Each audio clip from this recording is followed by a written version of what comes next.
Just got home from work? Let's talk about the NFC North. Alright, let's start off with the Chicago Bears, who don't have a first-round pick and only have $5 million in cap space. And they've got some needs. They need some help at guard and tackle on the offensive line so that they can protect Trubisky and open up running lanes.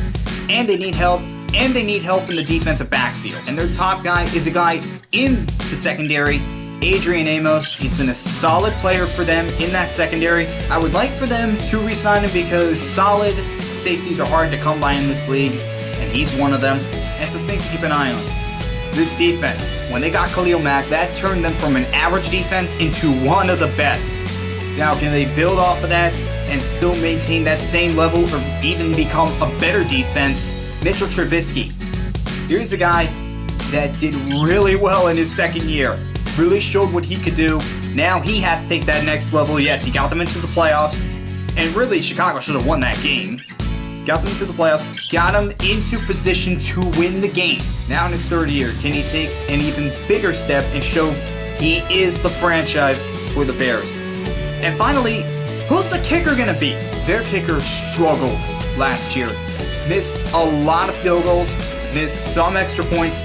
They may look for a replacement for him because you just don't miss a lot of field goals and not expect competition. Let's move on to the Lions, who need help in the secondary. Robert Quinn was cut, and Darius Slay cannot do it on his own. Yes, he's one of the best shutdown corners in the league, but he needs somebody next to him. Lions got to get help over there. They also need help at their receiving core. They traded Golden Tate. Marvin Jones was not his best last year. Eric Ebron, they traded him to the Colts where he finally became a star, and they really haven't replaced Calvin Johnson since he retired. Yeah, you don't really replace a guy like Calvin Johnson, but you get my point. The Lions have got to find some people in the receiving core. And also, they're going to need some edge rushers. Ziggy Ansah's a free agent, and they really don't have a guy that can get 10 plus sacks a year. Gotta get some edge rushers. Lucky for them, they have a top 10 pick, and this draft class is full of edge rushers. And they also have $37 million, so they can spend some money to get some solid starters for them. And a guy I just mentioned, Ziggy Ansah, is their top free agent. When this guy came out, Mike Mayock called him the ultimate boom or bust guy, and at times he's looked like a boom, and at times he's looked like a bust. And I really don't think they're going to bring him back because they did give him the franchise tag, and he had one of the worst years of his career. I don't really see them bringing him back. And some things I want to see the Lions do. How can the Lions build on this year? It looks like they finally have a running back in Kerryon Johnson, who I will talk about later. Defense was okay, but they still need to get some more pieces. How can the Lions take some of the positives from last year, and there were a few, and just build as a team with Matt Patricia as their head coach? Kerryon Johnson, he did a solid job last year. He showed that he could be the running back of the future for the Lions. Now he has to take that next step and pretty much show what he can do. Packers are going through some changes this offseason. Mike McCarthy was fired during the season, and Ted Thompson stepped down as the GM. Now for some things that they're going to need, they need an edge rusher. Nick Perry did not build on his breakout season, and Clay Matthews is getting up there in age. They've got to find somebody that can rush the passer. Luckily, just like the Lions, they have a pretty high pick, and this is a deep class for edge rushers. And not only do they have that 12th overall pick, they also have the 30th overall pick from New Orleans when they made that trade with them in the first round last year.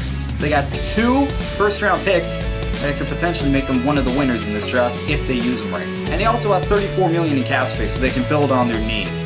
Not only do they need an edge rusher, they also need a safety. They traded Clinton Dix last year, so they really need to find somebody to help replace him. And they need some interior offensive linemen. They got solid tackles, but that interior needs to be settled. And their top guy is a guy I mentioned, Clay Matthews. He's been a leader on that team for so long. However, he is getting up there in age, and last year was not one of his best years. I don't know if they're going to bring him back or not. They could not. It really all depends on what this Packer team wants to do. And a couple other things to keep an eye on. Keep an eye on maybe some cap cuts. Some guys that are getting up there in age and maybe not playing their best football. And keep an eye on Aaron Rodgers. When Aaron Rodgers is healthy, he is one of the best quarterbacks in the league, and he gives the Packers a chance to win every single year. But he's gotten hurt the past few years. Can he get through this whole season staying healthy and helping the Packers get back to the playoffs? Last year, the Minnesota Vikings gave Kirk Cousins a fully guaranteed contract. This year, they might be regretting it a little bit because they regressed from last year and they only have $5 million in cap space. Now, Minnesota, they have the 18th overall pick, so they can still get a solid guy. But really what they're going to need a linebacker. Anthony Barr is a free agent, and really they could use another starter on that defense. On the offensive line, they've got to protect Kirk Cousins and open up holes for Dalvin Cook. So expect them to go after that. And finally, they need a defensive tackle. They need some interior defensive linemen. Their top free agent is Anthony Barr. They drafted him in the first round, and he's done a pretty good job for them. The problem is he didn't have one of his best seasons last year. They may move on from him. They may try to bring him back. I don't know.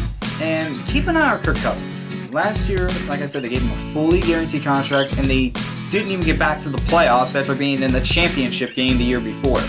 So can he improve a little bit and give Minnesota a chance to get back into the playoffs? I keep an eye on Dalvin Cook too. Last year he was coming off a torn ACL. Now he'll be fully healthy, ready to go. What is he going to do this year? Alright guys, that was the NFC North. Next up is the AFC South.